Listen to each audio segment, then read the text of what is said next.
আজকে আবার একটা নতুন রান্নার রেসিপি নিয়ে চলে এসেছি। সেটা হচ্ছে আজকে বানাবো হচ্ছে কাতলা মাছের কোরমা। সেটা তোমরা চাইলে রুই মাছ তো বানাতে পারো, ডিম দিয়েও বানাতে পারো, আর মাংস দিয়েও বানাতে পারো। ঠিক আছে, তো আমি আজকে কাতলা মাছ দিয়ে বানাবো। তো এখানে দেখো 1 কিলো মতন কাতলা রয়েছে। এখানে দেখো দেখতে পাচ্ছ যে রাফলি পেঁয়াজ কাটা রয়েছে, যেটা দিয়ে আমি বেরেস্তা বানাবো। এখানে একটা মাঝারি সাইজের পেঁয়াজ ডুমো করে কাটা রয়েছে। এখানে রসুন রয়েছে, আদা রয়েছে, লঙ্কা রয়েছে। এই চারটাকে আমি একসাথে পেস্ট করব। ঠিক আছে, সেটাও তোমাদেরকে দেখাবো।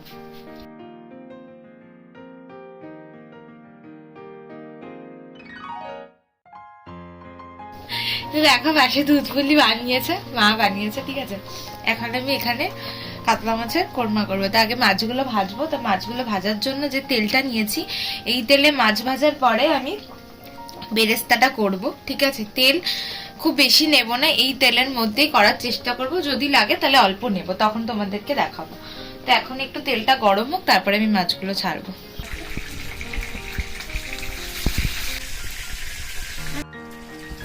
খুব বেশি কড়া করবে না, ঠিক আছে, হালকা একটু মাছ ভাজার যে কালারটা আছে সেই কালারটা চলে এলে কিন্তু তোমরা তুলে নেবে মাছগুলোকে।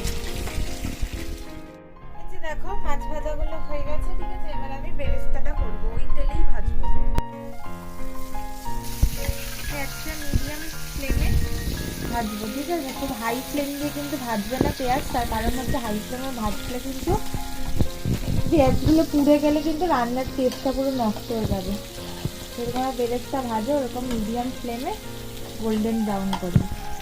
যে দেখো পেঁয়াজগুলো যখন এরকম কালার হবে তখন কিন্তু তুলে নেবে। ঠিক আছে,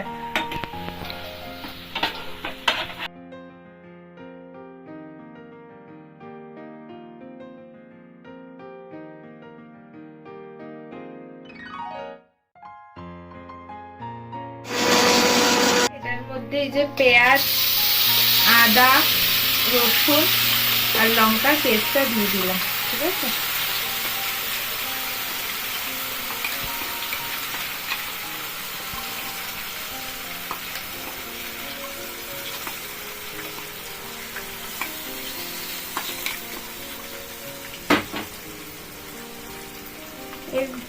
এরপরে আরো একটা পেস্ট বানানোর আছে, সেটাও তোমাদেরকে দেখাবো।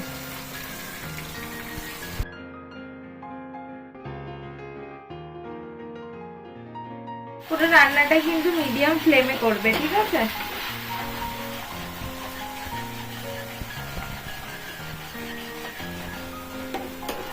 কোরমা বানানোর জন্য মেন যে পেস্টটা, সেটাই আমি এখন বানাবো। চলো দেখো কিশমিশ দিয়েছি, এখানে কাজু দিয়েছি।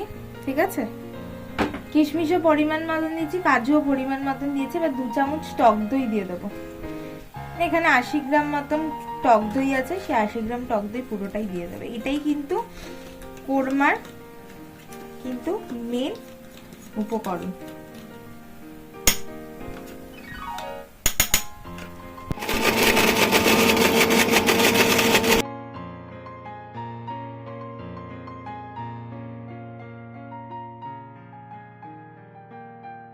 আচ্ছা, নুন দিয়েছি, নুনটা পরিমাণ মতন দেবে, ওটা তো বলে দেওয়া যায় না, কারণ যে যেমন নুন খাও সেই হিসেবে দেবে। জিরের গুঁড়ো দিয়েছি আর লঙ্কার গুঁড়ো দিয়েছি। এটা কিন্তু লাল লঙ্কার গুঁড়ো, কাশ্মীরি লঙ্কার গুঁড়ো। লঙ্কার গুঁড়োটাও যে যেমন ঝাল খাও, এবং কাঁচা লঙ্কা পেস্ট দেওয়া হয়েছে, কাঁচা লঙ্কা দেওয়া হয়েছে, তারপরে লঙ্কার গুঁড়ো কে কেমন খাও সেটা কিন্তু বুঝে যাবে। বারবার করে সবাইকে বলছি। এই যে পেস্টটা দেখো, ঠিক আছে, একদম স্মুথ একটা পেস্ট হয়েছে। ঠিক আছে, কালারটা দেখতে পাচ্ছ। পেঁয়াজগুলো দিয়ে দিচ্ছি। এবার আমি এই পেস্টটা দিয়ে দেবো। দেখতে পাচ্ছ তেল ছেড়ে গেছে। বলেছি তেল ছাড়ছে যে মশলা থেকে, সেটা বুঝবে হচ্ছে কড়াইয়ের গা থেকে পুরোটা উঠে এলে পরে তখনই বুঝবে। ঠিক আছে, এবার আমি পেস্টটা দেবো।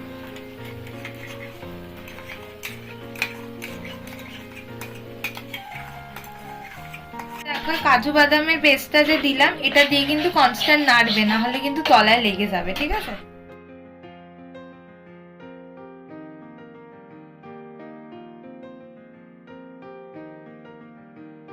দেখো মশলাটা যখন কষে যাবে দেখবে একদম পুরো তেল ছাড়বে, মানে একদম চাপের যেরকম তেল হয় সেরকম চাপের মতন কালার আসবে, চিকেন চাপের মতন। তারপরে তোমরা আস্তে আস্তে জল দিয়ে সেটাকে মানে আলতো করে নাড়াতে তারপরে জলটা তোমরা বুঝে দেবে, যে যেমন ঝোল খাবে সে তেমন কিন্তু জল দেবে। আমরা একটু ঝোল রাখবো, সে কারণে কিন্তু জলটা একটু বেশি দিয়েছি। 5 minutes later. একটু মানে গ্রেভিটা একটু ঘন করব, ঠিক আছে? ঘন এমনি হবে কারণ কাজু বাদাম দেওয়া আছে, দই দেওয়া আছে, কিশমিশ দেওয়া আছে, ঠিক আছে? এবার আমি মাছগুলোকে দেবো, ঠিক আছে? এই যে দেখো আমি মাছগুলো ছেড়ে দিচ্ছি। মাছগুলো দেখতে পাচ্ছ আমি কিন্তু খুব বেশি কড়া করে ভাজিনি কিন্তু, হ্যাঁ?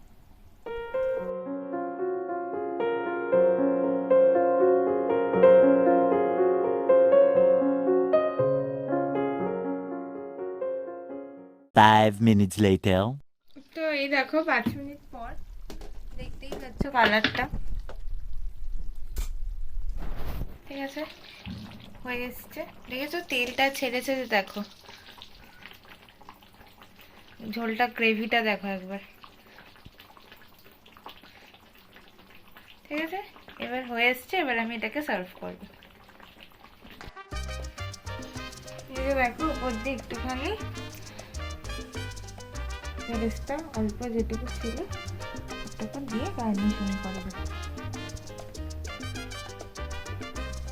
এই দেখো কাতলা মাছের কোরমা রেডি, ঠিক আছে? তো জানো ভিডিওটা ভালো লাগলে কি করতে হবে, ভিডিওটা ভালো লাগলে লাইক করবে, কমেন্ট করবে, আর পাশে সাবস্ক্রাইব বাটনটা প্রেস করে বেল আইকনটা প্রেস করে দেবে। আর রান্নাটা বাড়িতে তোমরা বানিয়ে কমেন্ট বক্সে জানিয়ে যে কেমন ছিল রান্নাটা, ঠিক আছে? তো চলো সবাই ভালো থেকো, সুস্থ থেকো, টাটা।